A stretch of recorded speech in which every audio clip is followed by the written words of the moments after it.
मैंने वैलेंटाइन की शाम को टिंडर डाउनलोड किया ताकि मैं अपनी जिंदगी के सबसे उदास वीकेंड से बच सकूं।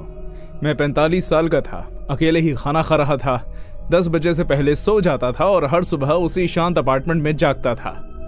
मेरे मन की आवाज ने आखिरकार तय कर लिया कि अब बहुत हो चुका है। लगभग 3 सालों से मैं किसी असली डेट पर नहीं गया था।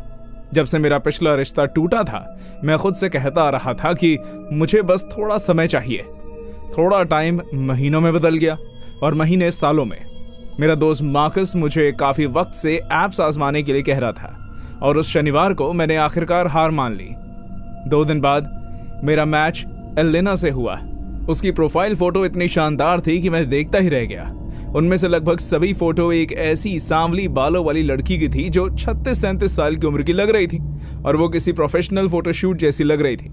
एक फोटो में वो यूरोप के किसी बीच पर थी और दूसरी में ऐसा लग रहा था जैसे वो किसी फैशन इवेंट में हो। उसने अपनी प्रोफाइल में खुद को एक लॉन्जरी मॉडल बताया था जो हाल ही में शहर में रहने आई थी। मैंने उसे डीएम किया और हमारी बातचीत तेजी से आगे बढ़ी। वो बहुत मजेदार थी और उसकी बातें इतनी सीधी सादी थी कि मुझे उनकी आदत नहीं थी।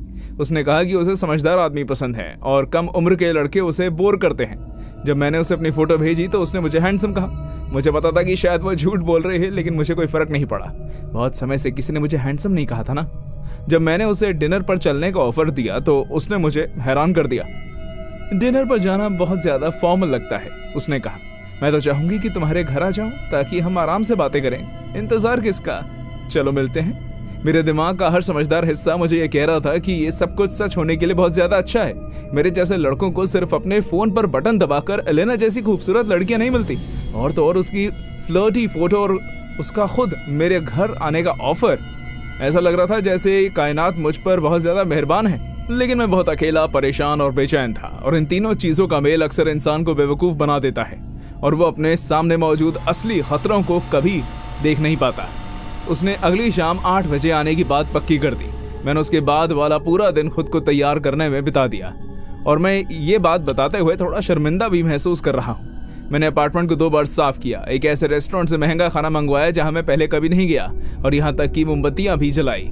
मैंने सुबह अपनी चादरें बदली और फिर दोपहर में भी बदली क्योंकि मैं उन पर बैठ गया था।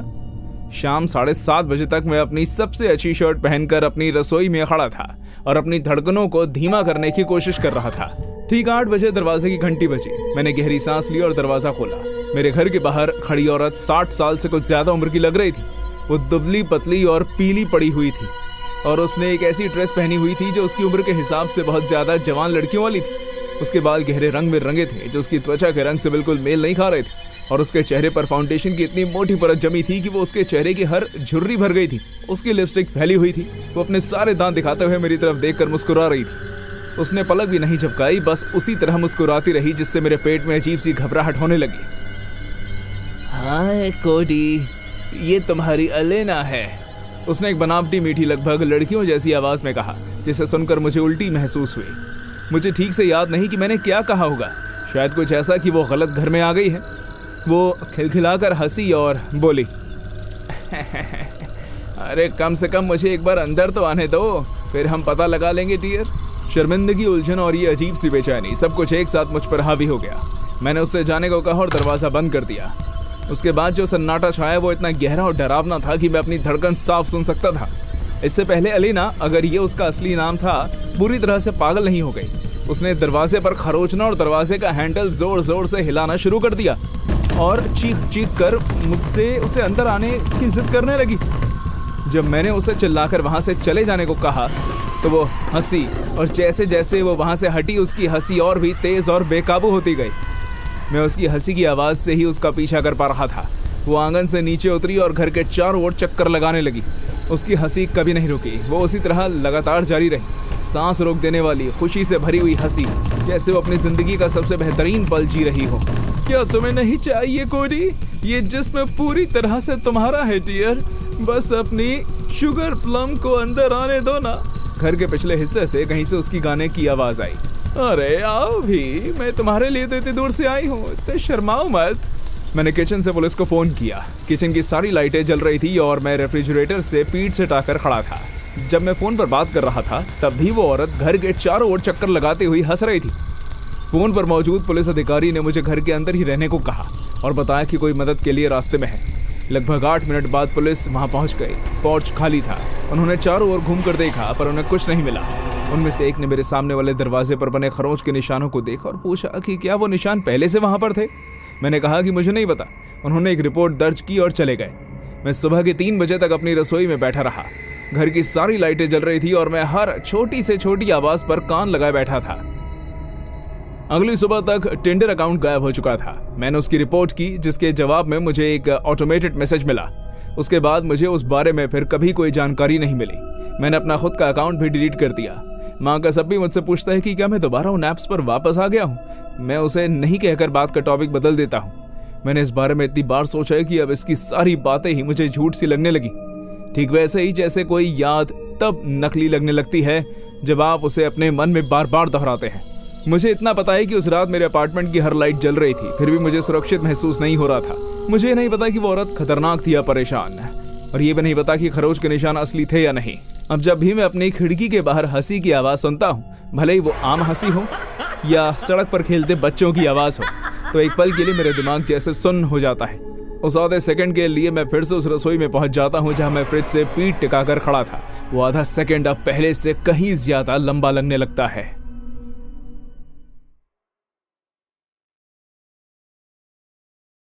तलाक के 3 महीने बाद शुक्रवार की रात 11 बजे मैंने टिंडर डाउनलोड किया क्योंकि अपार्टमेंट में सन्नाटा छाया हुआ था।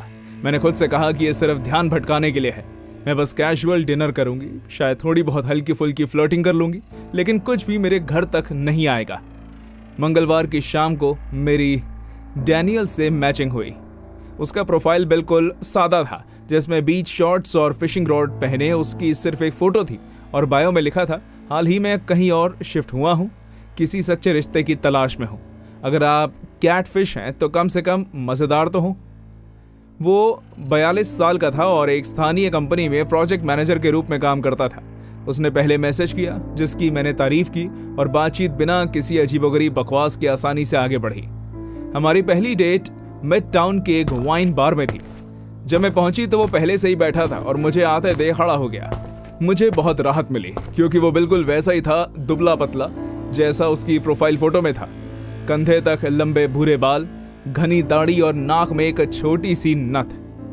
हमने 3 घंटों तक बात की। उसे याद था कि मैंने बताया था कि मेरा हफ्ता अच्छा नहीं बीता था और उसने ऑर्डर देने से पहले ही इसके बारे में पूछ लिया। वो उन बातों पर हंसा जो वाकई मजेदार थी, और उसने मेरी बातों को इतने ध्यान से सुना कि जैसे कोई सच में मेरी बात समझ रहा हो, ना कि सिर्फ अपनी बारी का इंतजार कर रहा हो। जब वो मुझे मेरी कार तक छोड़ने आया तो उसने मुस्कुराते हुए कहा, मैं तुम्हारे जैसी किसी से मिलने का इंतजार कर रहा था मीरा। उस समय मैंने इसे एक अच्छी पहली मुलाकात के अंत के तौर पर हल्के में लिया, जैसा कि लोग अक्सर कहते हैं। दूसरी मुलाकात में हम एक ऐसी जगह पर डिनर करने गए जिसके बारे में उसने काफी रिसर्च की थी, क्योंकि उसे पता था कि मैं लाल मांस नहीं खाती। उसने उन छोटी छोटी बातों का जिक्र किया जो मैंने हफ्तों पहले मैसेज में कही थी और जिन्हें मैं भूल चुकी थी। ये ध्यान देने जैसा लगा। मैंने अपनी दोस्त डेजी को इसके बारे में बताया और उसने कहा कि एक पॉजिटिव साइन है। उस दूसरे डिनर के अंत तक डैनियल किस्मत और इस बारे में बात कर रहा था कि कैसे कुछ लोग एक दूसरे से मिलने के लिए ही बने होते हैं। पता है, मैंने लगभग टिंडर अकाउंट बनाया ही नहीं था, लेकिन जैसा ही हमारी मैचिंग हुई उसी रात मैंने इसे डाउनलोड कर लिया। मैंने मुस्कुराकर टॉपिक बदल लिया। हम तीसरी डेट पर थे जब उसने शादी की बात छेड़ दी। मीरा, मैं अपनी जिंदगी के ऐसे मोड़ पर हूं जहां मुझे ठीक ठाक पता है कि मुझे क्या चाहिए, और मैं वहां पहुंचने में अपना समय बर्बाद करने में दिलचस्पी नहीं रखता हूं। मैंने उसे प्यार से बताया कि मैं किसी भी सीरियस रिश्ते की तलाश में नहीं हूं, कि तलाक के बाद मैं अभी भी अपनी जिंदगी में फिर से पैर जमाने की कोशिश कर रही हूं। उसने बस अपनी नाक सिकोड़ते हुए मुस्कुराया, जैसे वो किसी ऐसे बच्चे को देख रहा हो जो बड़ा बनना चाहता हो। तुम्हें असल में नहीं पता कि तुम्हें क्या चाहिए, उसने कहा, लेकिन कोई बात नहीं, मैं तुम्हारे साथ बहुत सब्र से पेश आऊंगा। जिस तरह से उसने ये बात कही उससे मेरे हाथों में पसीना आ गया, इसलिए मैंने अपनी चौथी डेट कैंसिल कर दी। मैंने उसे मैसेज करके कहा कि मुझे नहीं लगता कि हम दोनों एक दूसरे के लिए सही हैं। उसने 1 घंटे के अंदर ही 3 बार जवाब दिया। हर मैसेज पिछले वाले से ज्यादा लंबा और ज्यादा जोरदार था। बात यहाँ तक पहुँच गई कि मुझे उसे जवाब देना ही बंद करना पड़ा। फिर भी मैसेज आते रहे। शुरू में वो काफी हद तक ठीक ठाक थे, जैसे उसे मुझसे बात करने की कमी खल रही हो। जल्द ही उसने सुबह 2-3 बार मुझसे वीडियो चैट करने की कोशिश की। जब मैं फ़ोन नहीं उठाती थी तो वो लंबे लंबे मैसेज भेजकर समझाता था कि मैं कितनी बड़ी गलती कर रही हूँ और वो मुझे ऐसा नहीं करने देगा। मैंने उसका नंबर ब्लॉक कर दिया, ये सोचकर कि शायद अब उसे इशारा समझ में आ जाएगा और वो आगे बढ़ जाएगा। 1 घंटे बाद इंस्टाग्राम पर एक ऐसे अकाउंट से एक फोटो आई जिसे मैं पहचानती नहीं थी। वो मेरे जिम की फोटो थी, पार्किंग लॉट से ली गई थी। खिड़की के पार बैकग्राउंड में मैं ट्रेडमिल पर साफ दिखाई दे रही थी। एक और फोटो मेरे ऑफिस की बिल्डिंग की थी। उसके बाद वाली फोटो मेरी गली की नुक्कड़ पर बने उस कैफे की थी जहां मैं हर सुबह जाती थी। हर फोटो के साथ कोई ना कोई कैप्शन लिखा होता था, जैसे तुम्हारी याद आ रही है बेब, तुम्हारे बारे में सोच रहा हूँ, बस ये पक्का कर रहा हूँ कि तुम सेफ हो। मैं पुलिस के पास गई। जिस ऑफिसर से मैंने बात की वो काफी सब्र वाला था। उसने मेरा बयान लिया, लेकिन साथ ही ये भी समझाया कि डैनियल ने अब तक जो भी किया वो तकनीकी तौर पर कोई जुर्म नहीं है। उस रात मैं गाड़ी चलाकर घर लौटी और पूरे रास्ते मेरी नजरें रियर व्यू मिरर पर टिकी रही। अपने सारे अकाउंट बंद करने से ठीक पहले उसका जो आखिरी मैसेज आया था वो था, मैं बस अपनी होने वाली पत्नी की हिफाजत करना चाहता हूँ। उसी शाम जब मैं काम से घर लौटी तो मुझे अपने घर के सामने वाले दरवाजे में कुछ अजीब सा लगा। दरवाजे के दाईं ओर लगा कब्जा कुछ अलग सा दिख रहा था। मैं दरवाजे की ओर करीब गई तो देखा कि वहाँ नए पेंच लगे थे। मेटल अभी भी चमकदार था। उस पर जंग का कोई निशान नहीं था जो मेरे यहाँ रहने आने के बाद से वहाँ लगी हुई थी। कांपते हाथों से मैंने धीरे से दरवाज़ा खोला। मेरे अपार्टमेंट में सब कुछ वैसा ही दिख रहा था, सिवाय मेरे किचन की मेज़ के, जहाँ मैं हर सुबह नाश्ता करती थी। वहाँ एक फ्रेम वाली तस्वीर रखी थी जिसे मैंने पहले कभी नहीं देखा था। मैं उसकी तरफ बढ़ी और मेरा पेट जैसे अंदर को धंस गया। मैं उसे देखकर एकदम घबरा सी गई। ये शादी की एक तस्वीर थी। डैनियल दूल्हे के सूट में था। उसके बगल में मेरा चेहरा जो कहीं से काट कर बुरी तरह से एडिट किया गया था, एक दुल्हन के कपड़ों में सजी औरत के चेहरे पर चिपकाया गया था। उसने तस्वीर के नीचे गंदी और टेढ़ी मेढ़ी लिखावट में लिखा था, जब तक मौत हमें जुदा न कर दे। मेरा गला सूख गया और मेरे दिल की धड़कन तेज हो गई। मैंने घूंट भरा और चारों ओर देखा कि कहीं कोई मेरे साथ कमरे में तो नहीं है। फिर मैंने वो फ्रेम वापस नीचे रखा और अपार्टमेंट से बाहर निकल गई। मैंने अपनी कार से पुलिस को फ़ोन किया। वो आए, तस्वीर को सबूत के तौर पर अपने साथ ले गए और मेरे दरवाजे के ताले बदल दिए। इस केस के लिए एक डिटेक्टिव को अपॉइंट किया गया। 2 दिन बाद डैनियल को ढूंढा गया और पूछताछ के लिए लाया गया। उसने उन्हें बताया कि हमारी सगाई हो गई है, कि मैंने उसे अंदर बुलाया था और वो फोटो एक गिफ्ट था। मैं अब 40 साल की हूँ, मुझे एक नई नौकरी मिल गई है और मैंने शहर बदल लिया है। मेरे पास एक सिक्योरिटी सिस्टम और एक डोरबेल कैमरा है। डैनियल को मुझसे दूर रहने का ऑर्डर दिया गया था, जो उसने किया है जहाँ तक मुझे लगता है। लेकिन मैं कभी कभी उसके उस रूप के बारे में सोचती हूँ जिससे मैं उसे पहली डेट पर मिली थी। वो लड़का जो मेरे अंदर आने पर खड़ा हो गया, सही मौक़ों पर हंसा और मेरे बुरे हफ्ते के बारे में पूछा। मुझे हैरानी है कि इसमें से कितना असली था और कितना नाटक। मैंने कभी टिंडर दोबारा डाउनलोड नहीं किया और शायद मैं कभी करूँगी भी नहीं। फैबियानो और मैं 17 साल की थी जब उस शनिवार को उसने टिंडर डाउनलोड किया। हम दोनों उसकी रसोई की मेज पर बैठे थे और हमारे पास करने के लिए कुछ खास नहीं था। उसे लगा कि ये देखना मजेदार होगा कि बाहर किस तरह के लड़के मौजूद हैं। उसने मेरी उम्र 21 साल सेट की, मेरे फ़ोन से सबसे अच्छी फ़ोटो चुनी और ऐसे स्वाइप करना शुरू कर दिया जैसे ये कोई गेम हो। ज़्यादातर मैच ऐसे थे जिनसे कोई खतरा नहीं था, जैसे कॉलेज के लड़के जिन्हें लगा कि मैं सच में 21 साल की हूँ, और कुछ ऐसे भी थे जो साफ तौर पर बहुत ज़्यादा उम्र के और बहुत ज़्यादा उतावले थे। हम अजीब लगने वाले मैचों से स्क्रीनशॉट लेकर उन्हें ग्रुप चैट में डाल रहे थे। विंसेंट सबसे अलग था। उसकी प्रोफाइल देखने में बहुत शानदार थी। बाथरूम में ली गई आम सेल्फी या मछलियों के साथ खींची गई तस्वीरों के बजाय उसकी तस्वीरों में यॉट और ऐसी जगहों पर रूफटॉप पार्टियां दिख रही थी जो देखने में बहुत ज़्यादा महंगी लग रही थी। उसके बायो में स्विस बोर्डिंग स्कूलों और काम के सिलसिले में टूर करने के बारे में लिखा था। वो 32 साल का था। सच कहूँ तो ये हमारे लिए ऐप बंद करने की वार्निंग होनी चाहिए थी, लेकिन किसी तरह हमने हमारी दिलचस्पी बढ़ा दी। मैच होने के कुछ ही मिनटों के अंदर विंसेंट ने मैसेज किया। हमारी बातचीत इतनी सहज थी कि हम दोनों में से किसी ने भी पहले कभी ऐसा अनुभव नहीं किया था। वो ना तो तस्वीरें मांग रहा था और ना ही कोई अश्लील बात कर रहा था। उसने पूछा कि मुझे क्या करना पसंद है, मुझे किस तरह का संगीत पसंद है और क्या मैं कभी यूरोप गई हूँ। उसने मिलान में किसी सही लड़की को शॉपिंग करवाने ले जाने और ऐसी लड़कियों को पसंद करने के बारे में बात की जो जानती हैं कि उन्हें ज़िंदगी से क्या चाहिए। 1 घंटे के बाद फैबियाना ने मेरा फ़ोन ले लिया और शुरू से लेकर आखिरी तक हमारी पूरी बातचीत पढ़ी। वो तुम्हें लाड़ प्यार देना चाहता है जूलिया। वो हमें महंगी महंगी चीज़ें खरीद के देगा, हम उसके साथ कभी कभी डिनर करेंगे, कुछ गहने लेंगे और फिर उसे ब्लॉक कर देंगे। इसमें ज्यादा से ज्यादा क्या हो जाएगा। वो मुस्कुराते हुए खुशी से चिल्लाई।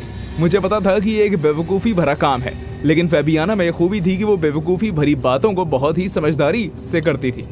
हमने अगली सुबह रिवरसाइड पार्क में उससे मिलने का फैसला किया। वो एक पब्लिक जगह थी और हम दोनों दिन के उजाले में एक साथ वहाँ मौजूद रहने वाले थे। जब तक विंसेंट ने दोबारा मैसेज नहीं किया तब तक हमें वो मुलाकात काफ़ी सेफ लग रही थी। माफ़ करना जूलिया, मुझे आज रात ही फ्लाइट से जाना होगा क्योंकि कल सुबह मेरी बिजनेस मीटिंग है और हफ्ते बाद आऊँगा। मैं तुमसे मिले बिना नहीं जाना चाहता था। क्या तुम आज रात को आ सकती हो? मैं एक सिल्वर पोर्श में हूँगा। 9 बजे आ जाना, ठीक है? इससे पहले कि मैं कुछ सोच भी पाती, फैबियाना ने हाँ कह दिया। मैंने खुद से कहा कि ये सब ठीक होगा। पार्क उसके घर से 5 मिनट की दूरी पर था। हम साथ रहेंगे और जैसे ही कुछ भी गलत होगा वहाँ से निकल जाएंगे। हम रात 8:45 पर चुपके से बाहर निकले। पार्क शांत और अंधेरे से भरा था, जैसा कि पार्क तब हो जाते हैं जब लोग अपने घर लौट जाते हैं। मैं रास्ते पर लगी स्ट्रीट लाइट्स के बीच में खाली जगहें थी और उस रोशनी के हर घेरे के बीच अंधेरे के लंबे लंबे हिस्से पर चल रही थी। जैसे ही हम पार्क के गेट के पास पहुंचे, मैंने देखा कि ये काली वैन गेट के पास खड़ी है। उसका इंजन चालू है लेकिन लाइटें बंद हैं। फैबियाना ने भी उसे देखा और हम दोनों की चाल धीमी हो गई। शायद ये उसकी सिक्योरिटी है। अमीर लोग हमेशा अपने साथ सिक्योरिटी लेकर चलते हैं। विंसेंट ने हमसे पार्क के दक्षिणी छोर पर मौजूद एक बड़े ओक के पेड़ के पास मिलने को कहा। हम चलते रहे। हमारे जूतों के नीचे कंकड़ पत्थर चरचरा रहे थे। वैन वहीं खड़ी रही और मैं खुद को यही समझाती रही कि ये सब आम है और शायद कल सुबह नाश्ते के समय हम अपनी रसोई की मेज पर बैठकर इस बात पर हंसेंगे। अचानक झाड़ियों में से 2 आदमी इतनी तेजी से बाहर कूदे कि मुझे समझ में नहीं आया कि क्या हो रहा है। तभी एक हाथ ने मेरा मुंह कसकर बंद कर दिया और मुझे पीछे की ओर घसीटा। मैंने चीखने और सांस लेने की कोशिश की, लेकिन उनकी पकड़ इतनी मजबूत थी कि मैं कुछ कर नहीं पाई। दूसरे आदमी ने फैबियाना को पकड़ लिया था और उसे दरवाजे की ओर घसीट रहा था, जहां वैन पहले से ही दरवाजा खोले खड़ी इंतजार कर रही थी। मैंने जोर जोर से लातें चलाई, नाखूनों से खरोंचा और अपना सर इतना घुमाया कि मैं उस आदमी की कलाई पर अपने दांत पूरी तरह से गड़ा सकूं। वो गालियां बकने लगा और उसकी पकड़ थोड़ी ढीली हो गई, बस इतना कि मैं खुद को छुड़ाकर भाग सकूं। तब तक वो फैबियाना को वैन के अंदर धकेल चुके थे। हमारी नजरें मिली और उसे इतना बेबस और डरा हुआ देखकर मैं कांप उठी। वो आदमी फिर से मेरी ओर झपटा। उसे छोड़ दो, वैन के पास खड़े दूसरे आदमी ने जोर से कहा। एक मिल गई है ना, बॉस पूरी तरह से नाराज नहीं होंगे। वो आदमी वैन में कूदकर बैठ गया। दरवाजे बंद हो गए और वो वैन लेकर पार्क से बाहर निकल गए और सड़क पर आगे जाकर आंखों से ओझल हो गई। अब मैं वहां जमीन पर अकेले पड़ी थी। मेरे मुंह में खून था और हथेलियों में कंकड़ पत्थर। मैंने उस रास्ते के बीचों बीच खड़े होकर 911 पर कॉल किया। मैं अभी भी कांप रही थी और सिसक रही थी। मैं इतनी देर तक कांपना बंद नहीं कर पाई कि साफ साफ पता बता सकूं। पुलिस आई, मेरा बयान लिया और वैन का हुलिया जारी किया, लेकिन जब तक उन्होंने तलाश शुरू की तब तक फैबियाना को अंधेरे में गायब हुए 40 मिनट बीत चुके थे। उन्हें वो कभी नहीं मिली। जांच महीनों तक चलती रही। जासूसों ने मुझसे इतनी बार बात की कि उनके सवाल पहले से मुझे याद हो चुके थे। विंसेंट की प्रोफाइल का पता एक ऐसे अकाउंट से चला जो हमारे मैच होने से 3 दिन पहले बनाया गया था। इसमें एक असली इंसान की चोरी की हुई तस्वीरों का इस्तेमाल किया गया था, जिसका इस पूरे मामले से कोई लेना देना नहीं था। वैन की नंबर प्लेट्स की जांच से पता चला कि वो किराए पर ली गई थी और उसका किराया नकद में चुकाया गया था। हर सुराग बेकार निकला। अब मैं 40 साल की हूँ। मैंने अपनी पढ़ाई पूरी कर ली है और मुझे नौकरी भी मिल गई है। मैं हर हफ्ते एक थेरेपिस्ट से बात करती हूँ और ज़्यादातर दिन में एक आम इंसान की तरह रहती हूँ, लेकिन फिर भी मैं रात को लाइट जलाकर सोती हूँ और अगर रात में बाहर किसी गाड़ी के इंजन की धीमी आवाज़ भी सुनाई दे तो मेरा सीना कसने लगता है। और मुझे अभी वो पल याद है जब फैबियाना को ले जाने से ठीक 1 सेकंड पहले उसकी नज़रें मेरी नज़रों से मिली थी। वो इतनी डरी हुई लग रही थी जैसे मुझसे कुछ करने के लिए कह रही हो, लेकिन मुझे समझ में नहीं आया कि वो क्या था और वैसे भी मैं कुछ कर भी नहीं सकती थी। मुझे नहीं पता था कि वो कहाँ है, किसी को नहीं पता। और सबसे मुश्किल बात, वो बात जो मैंने आज तक अपनी ज़ुबान पर नहीं लाई, कि मेरे मन के किसी कोने में मुझे उस सवाल का जवाब पहले से ही पता है। बस मैं खुद को उस सोच को पूरा करने की हिम्मत नहीं जुटा पाई हूँ।